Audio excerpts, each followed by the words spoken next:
अच्छाई तो अच्छाई ही रहनी चाहिए, अच्छाई में बुरा।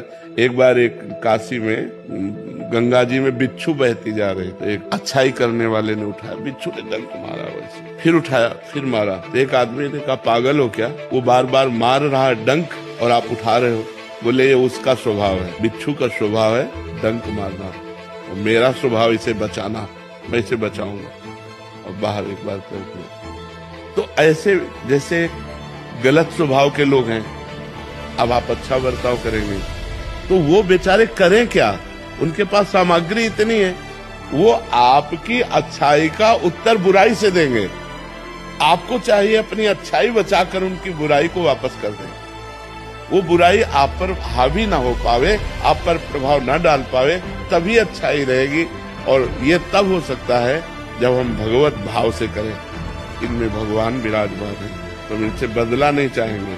क्या हमारे प्रारब्ध को भी भुगवाया जाता है कभी कभी स्वप्न में? स्वप्न में ऐसे प्रारब्ध को भुगवाया जाता है जो अनजाने में पाप बन गया। जैसे हम अचानक ऐसे देखते हुए जा, हमारा पैर मेढक पे पड़ गया, किसी जीव पे पड़ गया, वो मर गया, तो अब आपकी इच्छा तो नहीं थी और अचानक कोई घटना घट गई, कोई जीव मर गया, तो वो स्वप्न में आपको पीड़ा दी जाएगी, उस स्वप्न में आपको काटा जाएगा, स्वप्न में आपको पीटा जाएगा, स्वप्न में आपको दंड दिया जाएगा। तो आप वैसे भयभीत हुए और जब जागे तो कहीं कुछ नहीं, तो वो अनजाने के पाप को उसमें भुगाया जाता है स्वप्न में। और कभी कभी स्वप्न बिल्कुल व्यर्थ होता है, उसका कोई ताल्लुक नहीं होता, किसी से संबंध नहीं होता, ऐसे व्यर्थ होता है। व्यर्थ की कल्पना जैसे हम बैठे बैठे सोचते रहते हैं ना, वैसे ही वो कल्पना है, स्वप्न कोई सत्य विषय नहीं है। हाँ, स्वप्न में भगवान का आना और भक्तों का आना ये सत्य है। जैसे हमारी कल्पनाएं चलती रहती, सब असत्य है, लेकिन उसी में भगवान की प्रति कल्पना करना, किसी संत की बात का चिंतन करना, वो सत्य है। हमने दो ही स्त्रियों से प्यार किया, एक मेरी माँ और एक धर्म पत्नी से,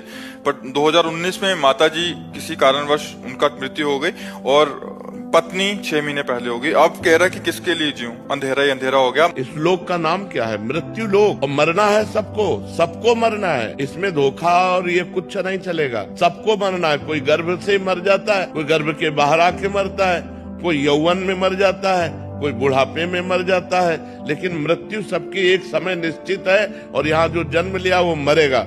हमको भगवान से प्यार करना है। पत्नी में तुम्हारा यदि प्यार था तो पत्नी का शरीर तुम जानते हो, आंतरिक आत्मा को नहीं जानते थे। तो जिसे हम जानते नहीं, उससे उसके जाने से हमें परेशानी क्या। लेकिन जब वो आत्मा अंतर ध्यान हो गई तो तुमने पत्नी के शरीर को फूंक दिया, तुमने माँ के शरीर को फूंक दिया, तुमने बेटे के शरीर को फूंक दिया। क्यों? क्योंकि आदर तुम भगवान का करते हो। उनके हृदय से भगवान गए तो उस प्यारे। महाराज जी, कई बार जिंदगी में अगर आपको कुछ पाना है, उसके लिए कड़ी मेहनत भी करते हैं, मगर वो आपको प्राप्त नहीं होता तो मन निराश हो जाता है और आगे का रास्ता साफ नहीं दिखता। उसमें प्रारब्ध काम करता है। जैसे हम बहुत मेहनत भी कर रहे हैं, बिल्कुल व्यापार के नियम के अनुसार चल रहे हैं, लेकिन लाभ नहीं मिल रहा। वो पूर्व का जो पाप कर्म है वो हमें दुख देने के लिए असफलता रूप बन करके आ गया। कभी कभी देखा जाता है कोई ज्यादा प्रयासरत भी नहीं है, कोई ज्ञानी भी नहीं है, ज्यादा वो प्रवीण भी नहीं है, लेकिन वो बहुत सफल पाया जाता है। नहीं पाया जाता। खूब ऐश्वर्य संपत्ति सब वैभव है, तो इसका मतलब उसका पूर्व का पुण्य है। तो इसमें निराश नहीं होना चाहिए।